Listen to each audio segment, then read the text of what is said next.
Ester leaned against the ship's polished railing, her gaze fixed on the vast, undulating stretch of the Atlantic. As a representative for a national tour company, it was her responsibility to personally experience potential new holiday packages before they were approved for clients. She had been eagerly anticipating this trip, especially since cruises had always been a personal favorite. Yet, her excitement was dampened by the unwelcome presence of her boss, Darren. In the office, he had earned the unfortunate nickname of Mr. Hands Everywhere, a title he seemed determined to live up to. But since boarding the ship, his behavior had escalated, with him finding every excuse to invade her personal space. Just as these thoughts crossed her mind, as if summoned by her unease, Darren appeared beside her. His hand, uninvited and familiar, gripped her buttock. "Don't touch me," she commanded, her voice cutting through the sea breeze as she shoved his hand away, her tone firm and unmistakable. Ester had long abandoned the hope that a polite rejection would deter him. Her words seemed to bounce off his thick skin, never penetrating. "Just being friendly, my dear. No need to get upset," Darren replied with that same patronizing smile she ate to slap off his face. But he was her boss, and that reality chained her. Suppressing her anger, she clenched her jaw and turned away, her eyes looking back onto the endless stretch of ocean. How she wished there were a way to strike back, to make him pay for his constant harassment toward her and the other women in the office. Some way to reclaim her dignity without risking her livelihood. In the distance, she spotted another ship, its running lights cutting through the fading light of dusk as it approached. Fixing her attention on the vessel's slow advance, she silently hoped the unspoken message was clear. His presence wasn't wanted. As she watched, the gap between the two ships shrank rapidly, and it became clear they were on a dangerous path. "That one needs to give way," Darren remarked, but the approaching vessel held its course, neither slowing nor veering off. A sense of dread gripped Ester as the distance closed. It wasn't until she could clearly see the faces of the men on the other ship's bridge that the deep, throaty blast of their own ship's siren cut through the air.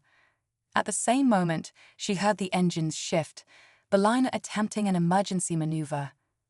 The ship began to turn, but the effort came too late. The impact was sudden and brutal. Ester was thrown hard onto the deck, the force of the collision jolting through her body. In an instant, it was clear. The damage to their ship was severe. As the sirens blared, Ester made her way swiftly to the nearest rendezvous point, her heart racing but her mind focused. "Ester! Ester!" A voice called out frantically behind her. Turning, she saw Darren sprinting toward her, his face drained of color, panic in every step. "We're sinking," he gasped when he reached her. "They're telling everyone to get to the lifeboat stations." "Then let's go," she replied, keeping her voice calm despite the chaos around them. "They're calling for women and children first," he stammered, eyes wide with fear. "I don't want to be left behind." Ester was about to reassure him, to explain that while the ship was damaged, it didn't appear to be sinking immediately, and there would be ample time to evacuate everyone safely. But she stopped. An idea began to form, subtle yet sharp, taking root in her mind. "Come with me," Ester said firmly, grabbing Darren's arm to ensure he followed. He didn't resist anything was better than staying on a ship he feared was sinking. If Ester had a plan to get him off safely, he was more than willing to go along. In less than a minute, they were back in Ester's cabin. "Get undressed," she commanded, rummaging through drawers and pulling out a selection of clothes. "If it's women and children first, then you'll have to be a woman." She turned and dropped the pile of clothes onto the bed. Darren stood frozen, his mind struggling to catch up. "Do you want to stay here and drown?" she asked sweetly, her tone calm, but unmistakably mocking. For a moment, Darren hesitated, torn between his pride and the stark reality of the situation, but fear won out. Quickly, he stripped off his clothes, down to his underwear. Ester gave him a disapproving look, making it clear that partial compliance wasn't enough. "The ship is sinking," she reminded him coolly. His face flushed crimson, but Darren removed the last piece of clothing, standing naked before her, vulnerable and humiliated. Without a word, Ester handed him a lacy bra.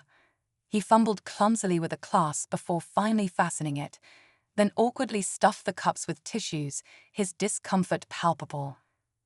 Darren gingerly stepped into the panties Ester handed him, followed by a pair of thick wool tights. "No time to shave your legs," she said matter-of-factly, "but these will cover them well enough." Without a word, he slipped into the skirt she offered. It clung to his hips and buttocks snugly, the hemline resting several inches above his knees. The final touch was a satin blouse, smooth and slightly fitted. "A scarf should hide your hair well enough," Ester remarked, her voice efficient, as though she were dressing a mannequin. "Then we can go." But before they could leave, the ship's sirens fell silent, and a calm voice came over the intercom. The announcement was simple but life-changing. The crew had successfully contained the damage, and the ship would make it to the nearest port without assistance. "Thank God for that," Darren exclaimed, his face lighting up with relief, the tension evaporating as quickly as it had arrived. He grinned, completely forgetting the absurdity of his current attire in his sudden rush of gratitude. Darren began unbuttoning the blouse with a sigh of relief, but Esther's voice cut through his thoughts. "Not so fast." Before he could react, she swiftly gathered up his discarded clothes and, with one fluid motion, tossed them out the open cabin window. They fluttered briefly before disappearing into the dark waters below. What the Darren started, his face flushing with anger, but Ester silenced him. "Suppose I call the captain," she said coolly. "What do you think he'd say, seeing you like this? He might have you arrested or, at the very least, inform the press. I imagine you'd lose your job." Her words hung in the air, sharp as glass. "Blackmail," Darren spat, disgust coloring his tone. "How much do you want?" "You can't buy your way out of this," Ester replied calmly, folding her arms. "The only way you're keeping this quiet is if you stay a woman until we get to port." Darren stared at her, dumbfounded. "You're crazy if you think I'm staying like this," he snapped, his voice trembling with fury. "Your choice," she responded, her voice sweet and dripping with mock innocence. "You were willing to act as a woman to save yourself earlier. But if you'd rather everyone know the lengths you were ready to go to..." She left the threat hanging, her hand hovering over the phone by the bed. Darren's expression shifted, a mixture of panic and disbelief washing over him. Just as she reached for the receiver, he grabbed her wrist. "Okay," he muttered through gritted teeth. Ester grinned triumphantly as she rummaged through her belongings, producing the camera she always brought along on her travels. "I can't have you denying everything later," she said, her voice casual but pointed. She made Darren pose for several humiliating photos, capturing every detail of his transformation. When the film was finished, she carefully removed it from the camera and held it up with a sly smile. "I'll put this in the ship's safe once the purser's office reopens." Darren's face darkened with fury, but he held his tongue. "In the meantime," she continued, "let's see if we can make you more convincing." Darren's body was rigid with resentment as he sat at the small stool by her dressing table. His mind raced with thoughts of revenge, how he'd make her pay for this humiliation. But then, a bitter realization crept in. This was exactly why he found himself in this situation in the first place. His own desire for control and retaliation had brought him here. With a small sigh of resignation, he slumped slightly in the chair, watching in the mirror as Ester worked on his hair, shaping and styling it into a feminine look. She was methodical, almost artistic, and when she began applying makeup, Darren couldn't help but notice how his features softened, becoming someone entirely unrecognizable. With each careful touch, Darren was transformed more and more, until finally, Ester stepped back and allowed him to see the finished result. A pretty young woman stared back at him from the mirror. Darren swallowed hard, feeling a jarring dissonance between what he knew and what he saw. The person in the reflection wasn't him, at least. It didn't feel that way. "What do you think?" Ester asked, her voice tinged with satisfaction.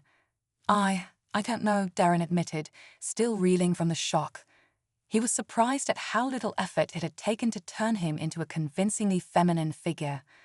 Despite the situation, he felt a small flicker of relief. At least he looked convincingly female, not like a man awkwardly parading in drag. It was a small mercy amid the humiliation. "No one needs to find out," Ester said, her words soft yet laced with power, "unless I decide to tell them." The subtle threat hung in the air, and Darren felt a fresh wave of vulnerability wash over him. He was fully in her control now, with no way to change that. He watched nervously as she rifled through the wardrobe, feeling even more self-conscious in his new attire. Every movement made him acutely aware of the fabric clinging to him, the makeup on his face, the illusion that had become his reality. Finally, Ester pulled out a pair of plain black court shoes. "These should do," she said, holding them up for him to see. Darren stared at the shoes, the final touch to his transformation, and nodded silently. He felt trapped, caught between his own choices and the cage Ester had so skillfully crafted around him. Darren eyed the 3-inch heels with a mixture of apprehension and discomfort. They looked impossibly small, and he had no desire to walk around in them. But Ester, as always, was firm. "You can hardly tour the ship in stocking soles," she said, her tone leaving no room for argument. For a brief moment, Darren considered suggesting that he remain in the cabin until they safely reached port. It seemed like a reasonable escape from further humiliation. But reality settled in quickly. He had no leverage here. With a resigned sigh that seemed to amuse Ester, he slipped the shoes on. They were at least a full size too small, squeezing his feet painfully, and he winced as his toes cramped up inside them. "Walk," she commanded, gesturing across the cabin. Grimacing, Darren stood up awkwardly, the unfamiliar sensation of heels immediately throwing off his balance. With a few tentative steps, he found a shaky rhythm, forcing himself to walk across the room and back several times. It wasn't graceful, but he managed it well enough to avoid further mockery. "Good enough," Ester said with a satisfied nod. "Let's go see what's happening." Without waiting for him to protest, she headed for the door, leaving Darren no choice but to follow. His feet ached with every step, and he felt utterly exposed as they left the safety of the cabin. The ship's narrow corridors suddenly seemed much longer, and every sound, every distant voice, felt like a threat to his fragile disguise. Darren followed closely behind Ester, every nerve on edge, expecting at any moment to be exposed as a fraud. He imagined horrified stares and whispers, but to his surprise, no one paid them much attention. The other passengers were too caught up in their relief, celebrating their narrow escape, to notice anything peculiar about the two women walking among them. Their first stop was the purser's office, where a crowd had gathered, all clamoring for information. Darren stood stiffly beside Ester, trying to blend in, his heart racing as the purser reassured everyone that the ship was no longer in danger, though it would take several days to reach shore. Esther's own relief was masked by the calculated smile she wore as she handed over the film to the purser, just as she had threatened. From there, Ester led Darren to the restaurant, where food was once again being served.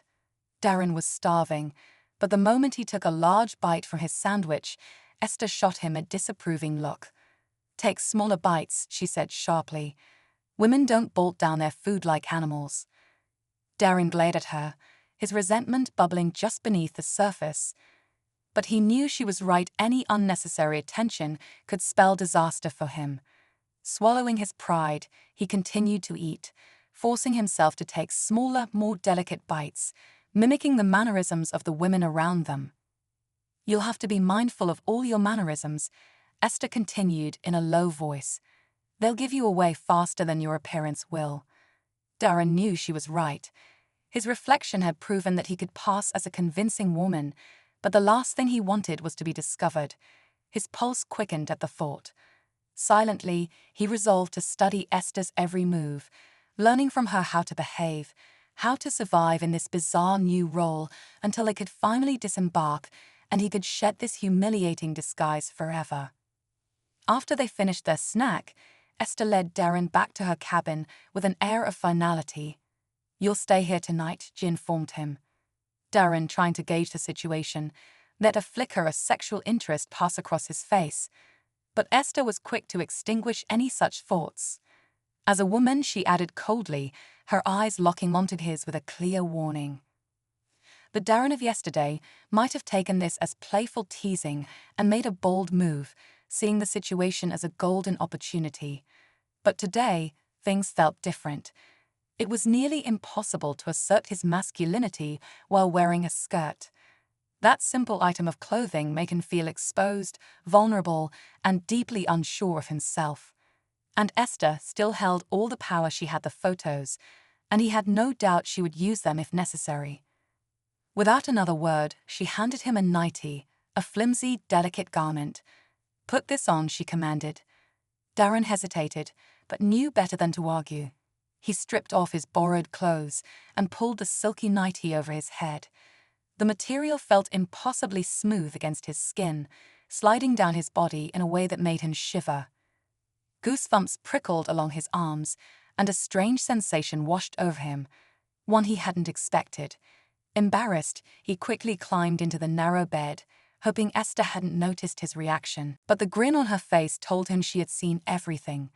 "Like the feel of it, do you?" she taunted, her voice dripping with mockery. Darren flushed deeply, turning his back to her in an attempt to hide his embarrassment. He could hear her laugh softly behind him, the sound of it biting at his pride, leaving him feeling even more humiliated. Lying there in the bed, he couldn't help but feel trapped, the silky nightie clinging to him as a reminder of the power Ester wielded over him. Darren heard Ester undress and slip into bed beside him.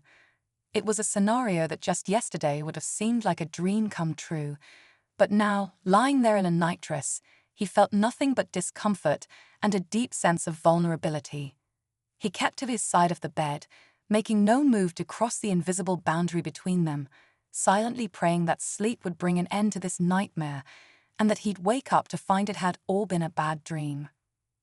But when morning came and he stretched awake, the cool fabric of the nightdress still clung to his body, reminding him that none of this had been imagined. His heart sank as he saw Ester standing beside the bed, watching him with a calculating gaze. "You better go and shave," she instructed, her tone making it clear that her plan for him was far from over. "And do your legs and underarms while you're at it." Darren's stomach knotted with resentment, but he knew better than to argue. Silently, he padded barefoot to the small bathroom, feeling the cold tile under his feet. As he looked at his reflection in the mirror, a strange woman stared back at him, a reminder of just how much control Ester had taken from him. Reluctantly, he shaved, not just his face, but his legs and underarms as well, each stroke of the razor a fresh reminder of his submission to this humiliating situation. When he returned to the bedroom, he was still dressed in the nightie. It was either that or nothing at all. The silky material now seemed to glide even more sensuously against his freshly shaved skin, making him shiver.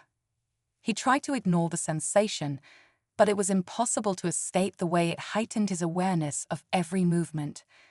Ester had laid out clothes for him, and without a word, she watched as he dressed, supervising him as though ensuring that every step of his transformation was perfect.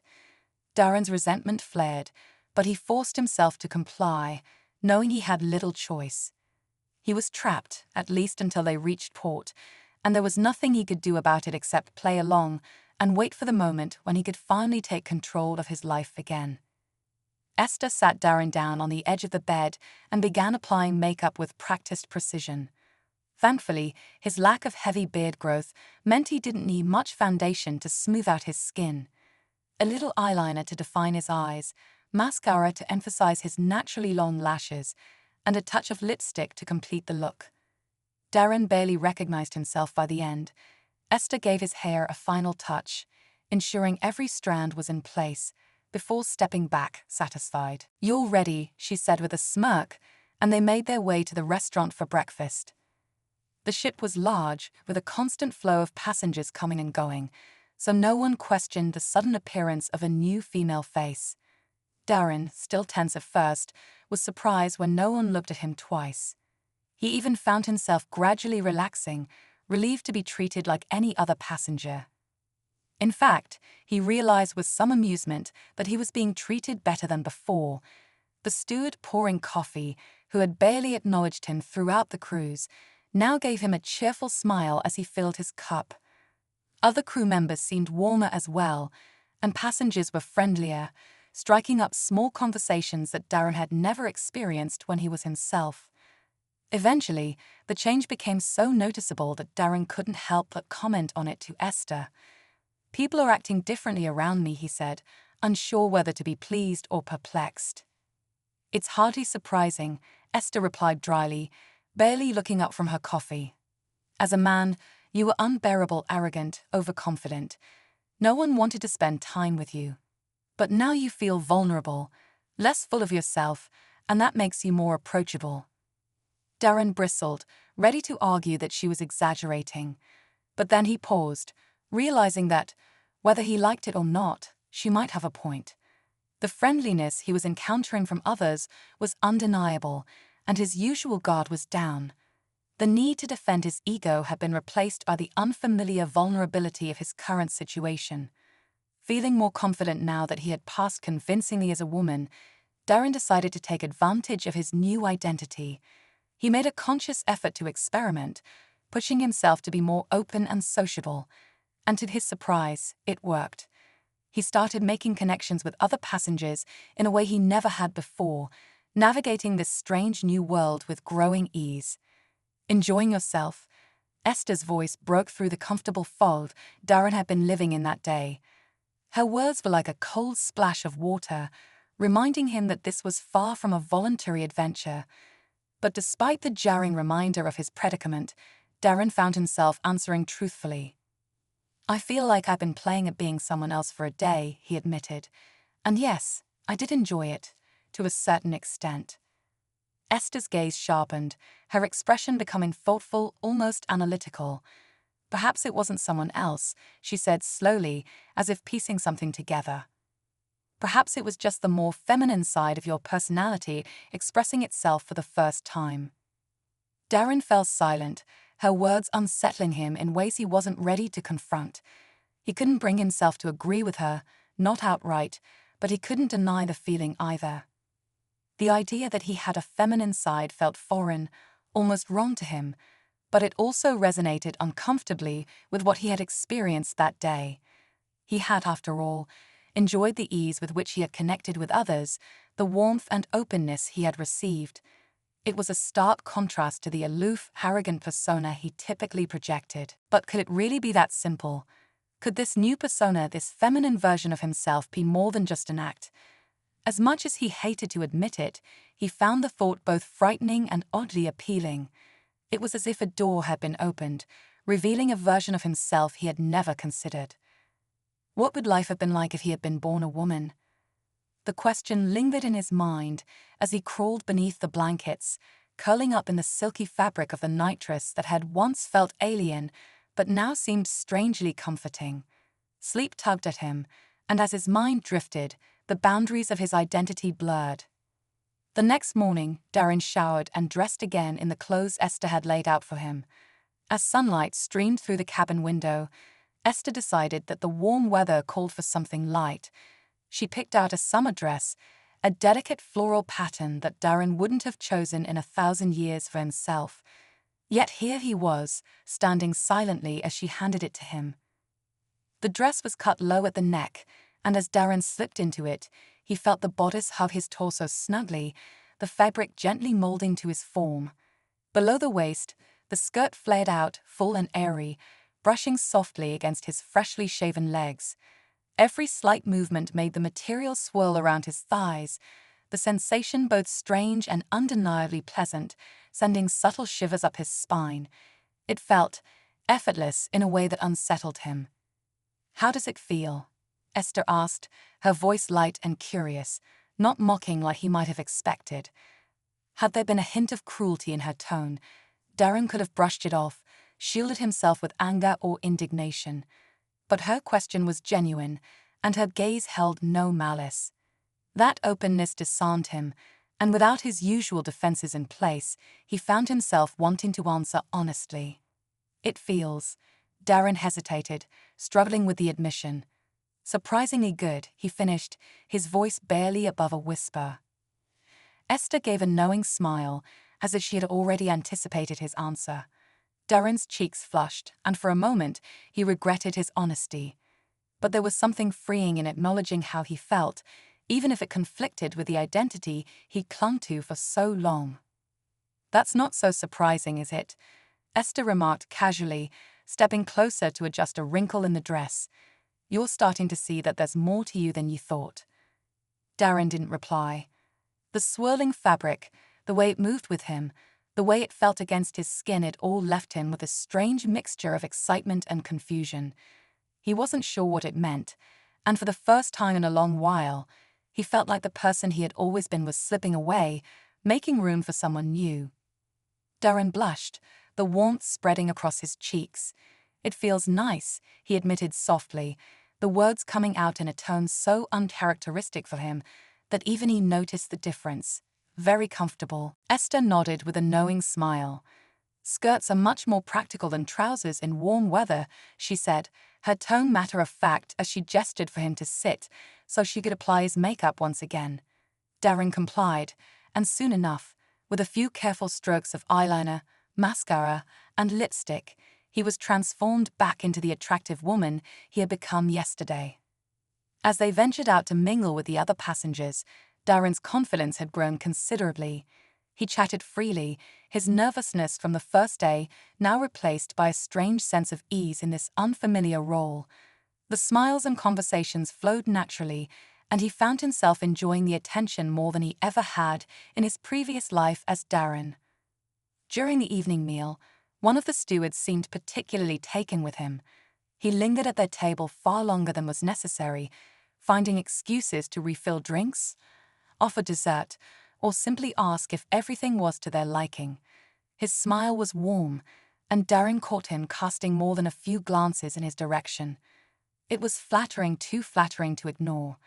Darren felt a flicker of something unfamiliar, not just the attention, but the way he responded to it. He laughed at the steward's comments, engaged him in conversation, and found himself enjoying the subtle, playful exchanges. Later, as they returned to the cabin, Ester turned to him with a teasing smirk. "You were flirting with him," she accused, her eyes glinting with amusement. Darren froze, taken aback. "I wasn't," he protested, but the denial came out weak, even to his own ears. He could feel his face flushing again, and the realization that she was right slowly dawned on him. He had been flirting, though not consciously. Ester raised an eyebrow. "Oh, you definitely were. I could see the way you smiled at him, the way he couldn't stop coming over." She chuckled, crossing her arms. "And let's not forget how he was reacting to you." Darren stood there, speechless for a moment, his mind spinning. He had spent the day as someone else, and the fact that someone found her attractive and that he had responded to it made his heart race in confusion. "I didn't mean to," he said, his voice quieter now, a mix of embarrassment and disbelief. "I didn't think it would be like that." But Ester only smiled knowingly. "There's a lot you're still figuring out, Darren," she said gently, "and maybe you are starting to realize there's more to who you are than you thought." Darren opened his lipstick-coated mouth, ready to deny Esther's words, but something held him back. Lying, especially now, felt like it would break the fragile trust and understanding that had developed between them. He didn't want to jeopardize their growing connection. Instead, he straightened a little, adopting a defiant tone. "So what if I was?" he replied. "I was just experimenting with my newfound feminine charms." Ester smiled, her expression one of amusement and acceptance. "Totally natural," she said lightly, tactfully avoiding the reminder that, despite everything, Darren was still biologically a man. For a moment, silence hung between them. Darren found himself lost in thought, grappling with the unsettling but exhilarating feelings that had been brewing within him over the past few days. When he finally spoke again, his voice was quieter, more vulnerable. "We're friends, aren't we?" Esther's smile softened. "Unbelievable as it may seem, we are," she replied, though there was a hint of humor in her voice. "Although I don't expect it to last once Mr. Hands Everywhere makes his return." Her warning was lightly spoken, but Darren caught the seriousness beneath the playful tone. He couldn't deny the truth in her words. His old self, the arrogant, domineering version of Darren, had been unbearable. And if that person came back, their friendship would undoubtedly crumble. "Was I really such a bastard?" he asked, his voice edged with regret. "One of the most unpleasant men I've ever had the misfortune to meet," she confirmed, her bluntness causing Darren to wince. It stung to hear it, even though deep down he knew it was true. He hesitated before speaking again, knowing full well that what he was about to say could alter the course of his life in ways he hadn't even begun to comprehend. What if? His voice faltered, and he nervously chewed on his lower lip before continuing. "What if I stayed like this for a while longer? I mean, what if I didn't go back to work immediately when we got back?" Esther's expression shifted, and she raised a curious eyebrow, her eyes narrowing slightly as if trying to gauge his sincerity. "Are you saying that you want to continue living as a woman once we get off this ship?" Darren's heart raced as he met her gaze, fully aware that this was a pivotal moment. "Yes," he said, barely above a whisper. "I think I might." For a moment, neither of them spoke. Darren's breath hitched in his throat as he waited for Esther's response, unsure if he was ready to face whatever came next. Darren knew, with a sinking yet liberating realization, that there was no going back. He had said too much, admitted too much, for things ever to return to the way they once were. The thought of resuming his old life, of slipping back into the skin of the man he had been, felt impossible now. He had lived that life, seen how people recoiled from him, how his arrogance had isolated him. As a man, he knew deep down that he would never change, nor would anyone allow him the chance to. The ill will he cultivated over the years was too deep. But as a woman, something remarkable had happened. He was being treated differently, with warmth and curiosity, even kindness. It was as though he had been given a second chance, a new identity that wasn't weighed down by the mistakes of the past. He liked this new version of himself, the one who smiled easily, who connected with others, who wasn't expected to carry the burdens of his old persona. The realization crystallized in his mind, sharp and clear.